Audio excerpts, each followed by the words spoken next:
ఇప్పుడు మాగంటి మరణము ఆ సానుభూతి వాళ్ళ ఫ్యామిలీకి వాళ్ళ వైఫ్కి టికెట్ ఇస్తే అది వర్కౌట్ కాదంట. మాగంటి మీద 1% సానుభూతి లేదు ఎవ్వరికి. దేనికి అంటే 10 ఏళ్ళు ఎమ్మెల్యేకి పనిచేసిండు కదా. మాగంటి అరాచకం చాలా, మాగంటి అరాచకం చాలా. అంతగానే మేము ఎంతో మందిని సొంత పార్టీ వాళ్ళని ఎంతో మందిని ఇబ్బంది పెట్టి బలవంతం కేసులు వేపించి ఇల్లులు ఎరగొట్టిపించి ఎంతో ఇబ్బంది పెట్టింది మాగంటి గోపీనాథ్. ఒక్కరినే కాదు చాలా మందిని.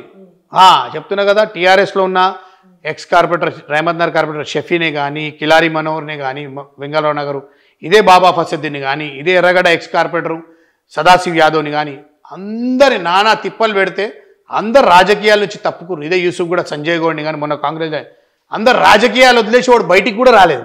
అట్లా ఇబ్బంది పెట్టరా? అంత ఇబ్బంది పెట్టింది మాగంటి. ఇప్పుడు ఇదే బాబా ఫసద్దిన్ అన్నింటి తట్టుకొని నిలబడ్డాడు.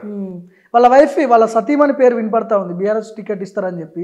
బీఆర్ఎస్ గెలిచేది లేదు, పిలిచేది లేదు. దాని గురించి ఆలోచించడమే వేస్ట్, దాని గురించి డిస్కషనే వేస్ట్. బీజేపీ ఎట్లా ఉంటుంది ఎఫెక్ట్? BJP effect ఏముండదా? చెప్పలేం. దీపక్ రెడ్డి పేరు వినిపిస్తుంది, ఆల్రెడీ పోటీ చేసిండు గతంలో ఆయన. దీపక్ రెడ్డికి రాదు ఈసారి టికెట్, లంకాల దీపక్ రెడ్డి టికెట్ రాదు ఈసారి. కొత్త వ్యక్తిని నింపుతారా? 100%. ఓకే. టోటల్గా ఎపిసోడ్ మొత్తంలో జూబ్లీహిల్స్ పరిధిలో ఒకవేళ అజారుద్దీన్కి ఇస్తే గెలిచే అవకాశాలు ఎంతవరకు ఉంటాయి? 100% ఉంటుంది. అవుట్ రైడ్గా గెలుస్తారా? 100%. ఇప్పుడు మీరు అన్నారు ఏమన్నారు, ఎంఐఎం మైనారిటీకి ఇస్తే సపోర్ట్ చేస్తుంది అన్నారా? అయిపోయా. ఒకటి ఎంఐఎం సపోర్ట్ చేసినా చేయకున్నా జూబ్లీహిల్స్ కాన్స్టిట్యూన్సీలో అజారుద్దీన్ పోటీ చేయని, ఇంకెవరైనా పోటీ చేయని 100% గెలుస్తారు. నవీన్ యాదవ్ పోటీ చేస్తే సపోర్ట్ చేయరు కదా ఒకవేళ హైకమాండ్. అట్లుండదు. ఎవరికి టికెట్ వచ్చినా చేయాల్సి వస్తుంది, చేస్తారు. ఇప్పుడు నేనేమంటున్నా, అజారుద్దీన్కి టికెట్ వచ్చినా రాకున్నా ఆయన పార్టీకి ఉండే. ఇప్పుడు 2018లో ఆయన ఎక్కడ పోటీ చేయలే, చేస్తా అంటే వద్దని టికెట్ ఇవ్వలే, సైలెంట్ ఉండే. ఆయన మన పార్టీ మారిండా? మారలే కదా, సైలెంట్ ఉన్నాడు. అట్లనే ఉంటుంది.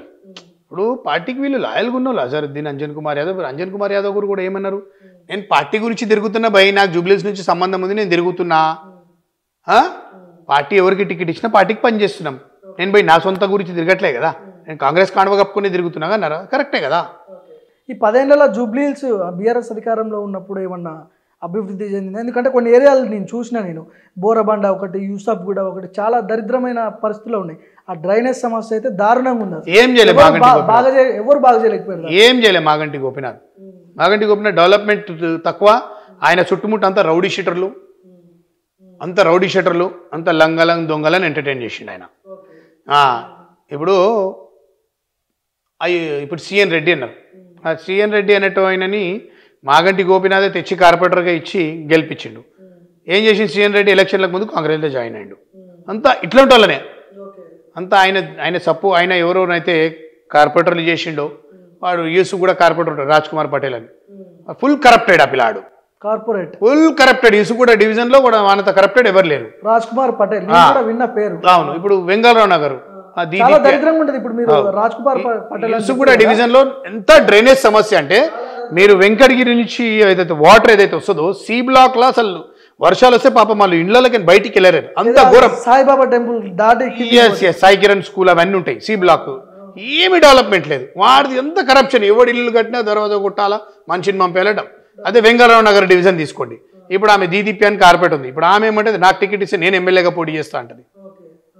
అంత మాగంటి గోపీనాథ్ అంత సపోర్ట్ చేసింది, అంత ఎంబడి పెట్టుకుంది, అంతా ఇలాంటి వాళ్ళనే మొత్తం. కాబట్టి ఆయనకి మాగంటి గోపీనాథ్ గారు చావడానికి కారణం ఆయన చుట్టుముట్టున్నోళ్ళే.